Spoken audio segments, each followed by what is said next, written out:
அம்மா. ஐயோ என்னங்க என்னங்க ஐயோ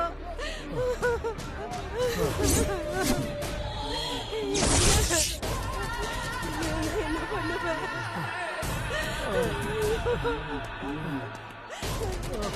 வேண்டாப்பா வேண்டாப்பா என் புருஷனை ஏன்பா ஒரு வயசான பெரியவரை போட்டு இப்படியாப்பா அடிப்பீங்க? கொஞ்சம் கூட இறக்கமே இல்லையப்பா உங்களுக்கு. இந்த கிழவன் அடி வாங்குறது உன்னால பார்க்க முடியலனா நீ வாடகை கொடுக்க வேண்டியதானே? யோ பெருசு, ஒழுங்கு மரியாதையா வாடகை நீக்கே கொடுத்துரு, இல்ல அடி வாங்கியே சாவுவ. ஏன்பா நான் என்ன வச்சுக்கிட்டா வஞ்சனம் பண்றேன்? வியாபாரமும் சரியா நடக்கல, வருமானமும் இல்லப்பா. அடிக்கடிக்கு வாடகை ஏத்தி கேட்டா என்னால எப்படிப்பா கொடுக்க முடியும்? யோ பெருசு, இந்த நாய தர்மம்லாம் இங்க வேணாம். இப்ப வாடகை கொடுக்க முடியுமா முடியாதா, இல்ல அடி வாங்கி சாவுறியா? எடியா பணத்தை வாங்க மாதிரி தெரியல, எடியா.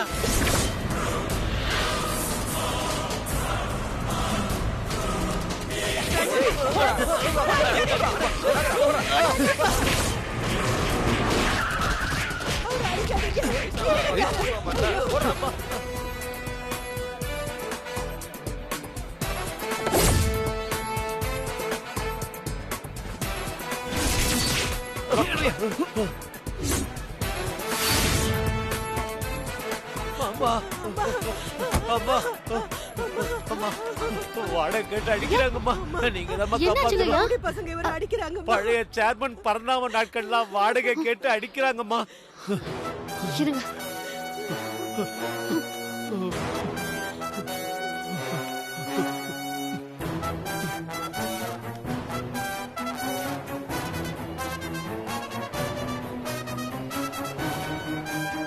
என்ன அநியாயம் பண்றாங்க? என்ன ரவுடித்தனம் பண்றீங்களா? கேட்க ஆள் இல்ல நினைச்சிட்டீங்களா? எதுக்கு இந்த வயசானவரை போட்டு அடிச்சீங்க? சும்மா அடிக்க நகன லூசா? அந்த ஆளு வாடகை கொடுக்கல, அதனாலதான் அடிச்சோம். இப்ப என்ன பண்ணுவீங்க? ஆமா, இந்த இடம்லாம் நகராட்சிக்கு சொந்தமான கடைங்க தானே? ஆமாமா, பழைய சேர்மன் பரந்தாமன் அவர் பினாமிய வச்சு மொத்த இடத்தையும் ஏலத்துக்கு எடுத்து அதிக வாடகைக்கு விடுறாரு மேடம். நாங்களும் வேற வழி இல்லாம குடுத்துக்கிட்டு இருக்கோம். கொடுக்க முடியலன்னா இப்படிதான் மேடம் அடிப்பாங்க.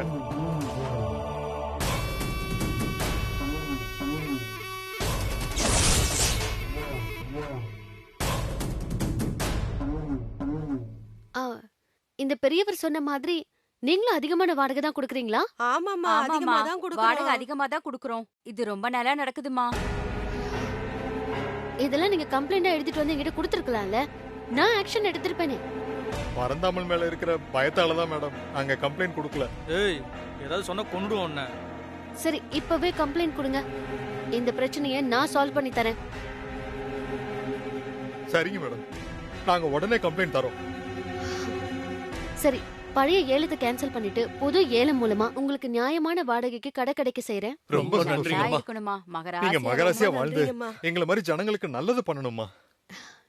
சரிங்க, இனிமே வாடகைன்னு கேட்டு யாரு மேலயாவது கைய வைக்கிறத பார்த்தேன். என்ன பண்ணுவா? என்ன முறைகிற? மொச்சி பார்த்தா பயந்துருவ நினைச்சியா? உன் சேர்மன் திமிரலா வேற யார்ட்டா வச்சுக்க. எங்க கிட்ட வச்சுக்கிட்ட அவ்வளவுதான். என்னடா பண்ணுவ?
வாடகைன்ற பேர்ல ரத்தத்தை உறிஞ்சிடுறாங்கம்மா. அவங்கள அடிச்சு பின்னி பெடலடுமா.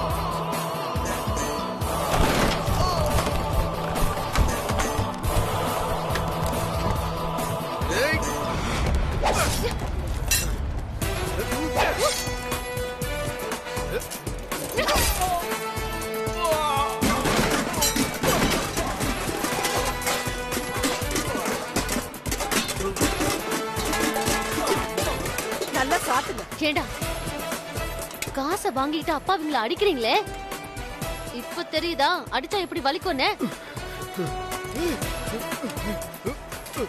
ஓய்.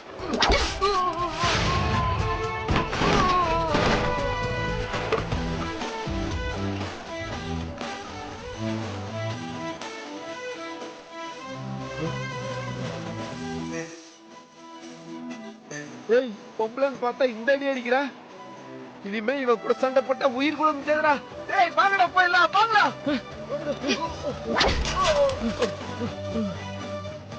ரொம்ப நன்றிமா, ரொம்ப நன்றி, ரொம்ப நன்றிமா, ரொம்ப நன்றி, ரொம்ப சந்தோஷம். சந்தோஷமா. இனிமே நாங்க நிம்மதியா தொழில் பண்ணுவோம். நீங்க நல்லா இருக்கணுமா. நீங்க இதெல்லாம் என்கிட்ட முன்னாடியே சொல்லியிருந்தா இந்த பிரச்சனையே வந்திருக்காதுல்ல. சரி பரவாயில்ல, இனிமே உங்களுக்கு எந்த பிரச்சனையும் வராம இருக்குமோ, கந்துவட்டி கஷ்டத்துல இருந்து வெளியில வரவும் நான் ஒரு முடிவுக்கு வந்திருக்கேன். என்ன என்ன முடியுமா? இங்க மார்க்கெட்ல கடை வச்சிருக்கிறவங்களுக்காக சுய உதவி குழு ஆரம்பிக்க போறேன். அதுல நீங்க சேர்ந்து உங்களுக்கு வேண்டிய பணத்தை வாங்கிக்கலாம். வட்டியும் அதிகம் கட்ட தேவையில்லை. நல்லதுமா. இனி யார்கிட்டயும் கடன் வாங்கி அவஸ்தைப்படவும் வேண்டாம். சரிங்கம்மா. நல்ல முடிவு. ரொம்ப நல்ல திட்டம் மேடம்.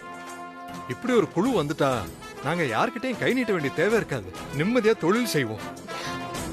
நான் மனசார சொல்றேம்மா, நீங்க எங்களுக்கு சேர்மனா கிடைச்சது நாங்க செஞ்ச புண்ணியம்மா. ஆமாங்கம்மா. சரி நீங்க எல்லாரும் நகராட்சி ஆபீஸ்க்கு வந்து என்ன பாருங்க. உங்க கடைகளுக்கெல்லாம் புது கான்ட்ராக்ட் போட்டுடலாம். சரியா? நான் வரேன். ரொம்ப வாங்க, நன்றிம்மா. நன்றிம்மா. போயிட்டு வாங்கம்மா.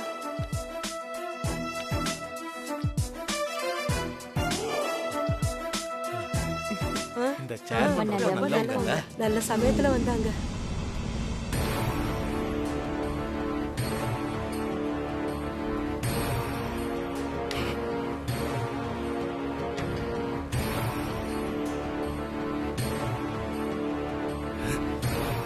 டேய், உங்களால எதுவும் நடக்காதுன்னு தெரிஞ்சுதான் அந்த ரவுடி பசங்களை அனுப்பி வச்சேன். ஆனா அவனுங்களே அடிச்சு விரட்டி இருக்காண்டா. அவ பெரிய ஆள் தாண்டா. இருந்தாலும் போயும் ஒரு பொம்பளை கிட்ட அடி வாங்கிட்டு வந்திருக்கீங்களே, உங்களுக்கு வெக்கமா இல்ல? இல்லண்ணே. என்னடா இல்லன்னா நொல்லண்ண சட்டியா திங்கிறீங்கல்ல? பார்க்க தடிமாடு மாதிரி இருந்துகிட்டு ஒரு பொம்பளை கிட்ட அடி வாங்கிட்டு வந்து தலைய தொங்க போட்டுட்டு இருக்கீங்க.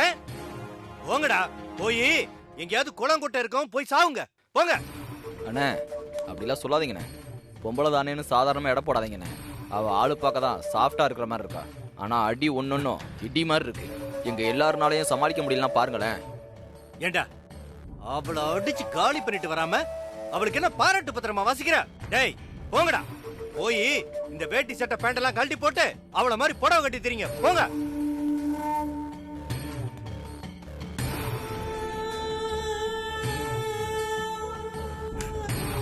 டேய் இன்னும் ஏன்டா நிக்கிறீங்க? போங்க. எனக்கு வர்ற கோபத்துக்கு போயிடுங்க, போ.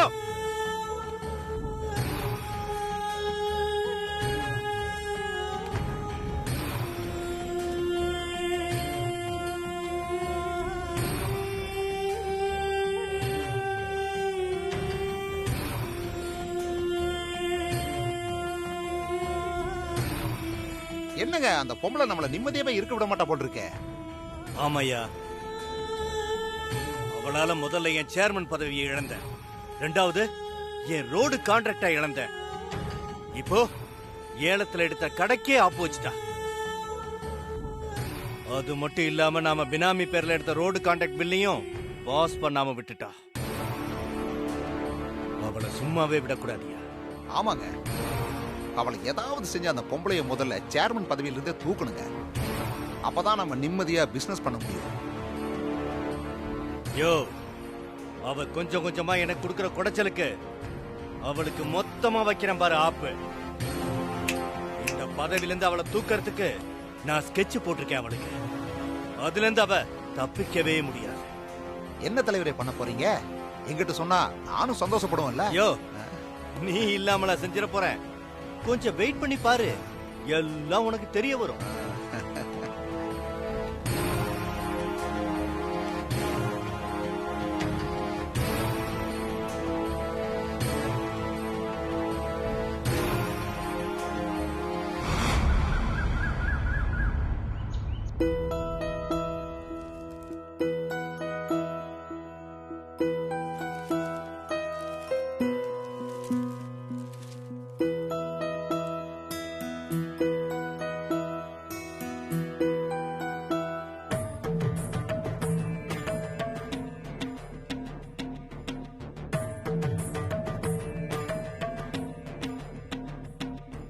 அம்மா இப்ப நல்ல மூடுல இருக்கிற மாதிரி தெரியுது. அதனால இப்பவே மோனிஷாவை பத்தி அவங்க கிட்ட சொல்லிடுறது தான் நல்லது.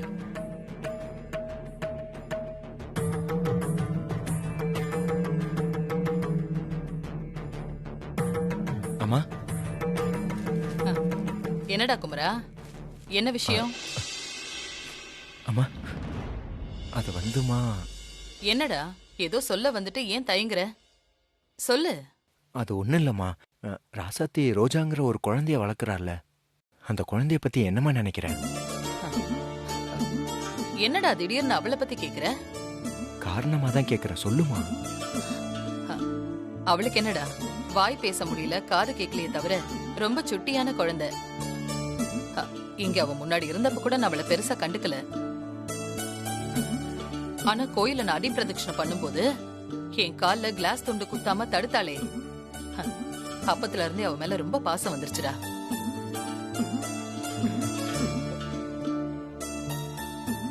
அப்ப என் மனசுல பைத்தியக்காரத்தனமா ஏதேதோ தோணுச்சு. என்னமா தோணுச்சு?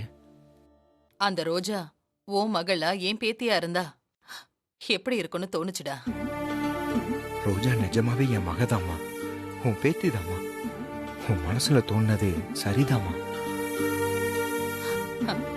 நான் இவ்வளவு தூரம் சொல்லியும் அந்த ராசாத்தி குழந்தை ஆசிரமத்துல விடலையேன்னு அவ மேல இருக்கிற கோவம் தான் அந்த குழந்தை மேலயும் கொஞ்சம் வருது. மத்தபடி ரோஜா குட்டி எனக்கு ரொம்ப பிடிக்கும்டா. அப்படியாமா? ரொம்ப சந்தோஷமா. இதுல உனக்கு என்னடா சந்தோஷம்?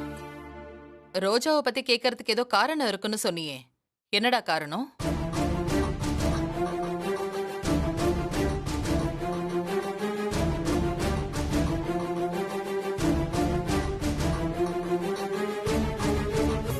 அது வந்து சொல்லுடா. பாரி ஐயா. யாரு?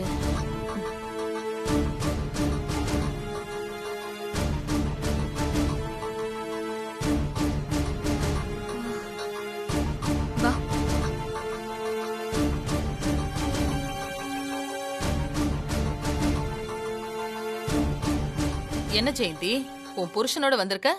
என்ன விஷயம்? இல்லம்மா, பாரி ஐயாவை பார்க்க வந்தோம். ஐயா வீட்ல இல்லீங்களா? இல்ல, அவர் வெளியில போயிருக்காரு. என்ன விஷயம்னு என்கிட்ட சொல்ல மாட்டியா? ஐயோ, அப்படியெல்லாம் ஒண்ணும் இல்லம்மா. அப்ப என்கிட்ட சொல்லு, என்ன விஷயம்? அது ஒண்ணும் இல்லம்மா, இவர் எனக்கு துரோகம் பண்றாருமா.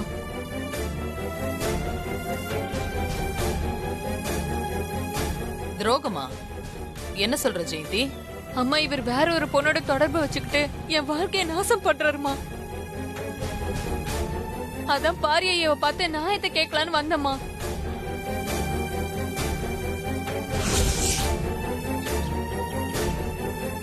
தம்பி, என்னப்பா இதெல்லாம்? ஜெயந்தி சொல்றதெல்லாம் உண்மையா? அது வந்துமா, வேலைக்கு போன இடத்துல வேற ஒரு பொண்ணோட பழக்கம் ஏற்பட்டு போயிடுச்சுமா. அதை என்னால விட முடியலம்மா. அதுக்காக இவளையும் விட்டுருவோன்னு அர்த்தம் இல்லம்மா. கொஞ்சம் கண்டுக்காம இருக்க சொன்னம்மா. அதை இப்ப புரிஞ்சுக்க மாட்டேங்கிறாம்மா.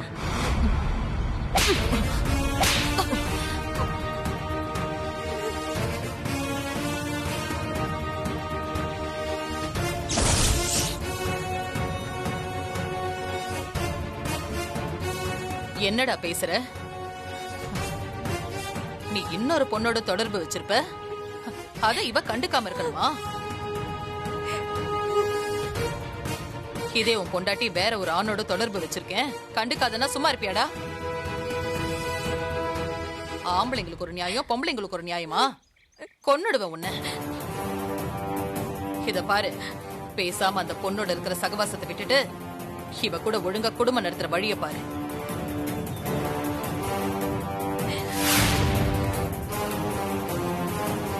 அந்த பொண்ணை திடீர்னு விட்டுற சொன்னா எப்படிம்மா? அந்த பொண்ணு பாவம் இல்லையாம்மா? ஏய், இதெல்லாம் நீ அவ கூட பழகிறதுக்கு முன்னாடி யோசிச்சிருக்கணும்டா. அதுவும் இல்லாம அவளும் உனக்கு கல்யாணம் ஆனதை தெரிஞ்சுதானே பழகிருப்பா. அது தப்பு இல்லையா? தாலி கட்டினவளுக்கு பண்ற துரோகம் உனக்கு பெருசா தெரியல, தாலி கட்டாதவளுக்கு இரக்கம் காட்டுறியா?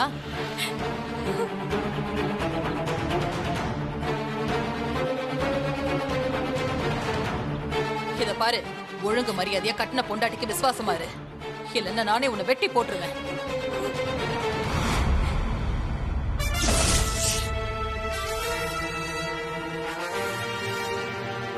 ஏ ஜெயந்தி, எதுக்காக அழற? அழுதுகிட்டு இருந்தா இந்த மாதிரி ஆளுங்கெல்லாம் அசர மாட்டானுங்க. மிரட்டி பணிய வைக்க பாரு, இல்ல மீறி அவளையே தேடி போனா கைய கால உடைச்சு வீட்லயே முடங்கி கிடக்குற மாதிரி பாரு. அப்புறம் எப்படி இவன் வெளியில போறான்னு பாக்கலாம். இத பாரு, பொம்பளைங்க அடங்கி கிடந்ததெல்லாம் போதும். பொங்கி எழுந்தாதான் இந்த மாதிரி ஆம்பளைங்க எல்லாம் திருந்துவானுங்க. சரிங்கம்மா, உங்ககிட்ட பேசினதுக்கு அப்புறம் தான் நம்பிக்கையே வந்திருக்கு. இனிமே இந்த ஆளை என்ன பண்ணும் நான் பாத்துக்கிறேன். ரொம்ப நன்றி. யோ வாயா, இனிமே நான் யாருன்னு உனக்கு காட்டுறேன். சரிங்கம்மா, ரொம்ப நன்றிங்கம்மா. போயிட்டு வரேம்மா.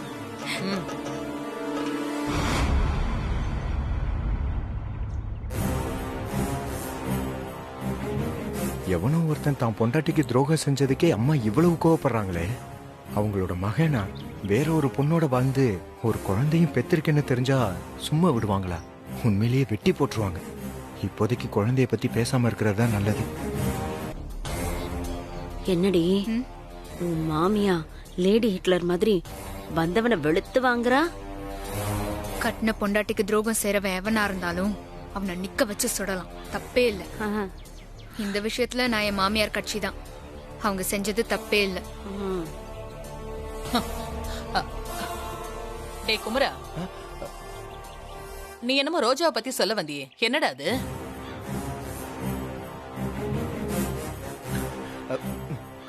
இல்லம்மா, அது ஒண்ணும் இல்ல. ரோஜா மாதிரி ஒரு பேத்தி நம்ம வீட்லயும் இருந்தா நல்லா இருக்கும்னு சொல்ல வந்தேன்.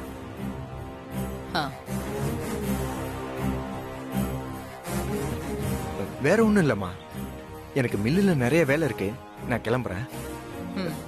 பாத்து போப்பா. நான் வரேம்மா.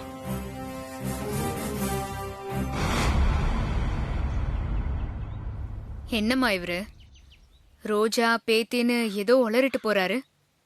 ஏதோ சொல்ல வந்து அதை மறைச்சிட்டு போற மாதிரி இருக்கு. கண்மணி, உன் புருஷனோட நடவடிக்கையெல்லாம் கொஞ்ச நாளா சரியில்லை. காலையில நேரமா வெளியில போயிடுறாரு, நைட்டு லேட்டா வீட்டுக்கு வராரு. உன்கிட்டயும் நெருக்கமா இல்ல. இப்ப வந்துட்டு போன ஆள் மாதிரி திடீர்னு என்னைக்காவது ஒரு நாள் குண்ட தூக்கி போட்டு போறாரு உன் தலையில. அதெல்லாம் எதுவும் இருக்காதுமா. தேவையில்லாம நீயே அதையாவது கற்பனை பண்ணிக்காத. அப்படி ஒருவேளை ஏதாவது தப்பு நடந்தா என் மாமியாக்காரி சும்மா விட மாட்டா, பேயாட்டம் ஆடிடுவா. இன்னைக்கு நடந்த சம்பவத்துக்கு அப்புறம் எனக்கு அந்த நம்பிக்கை இன்னும் பெருசாயிடுச்சு.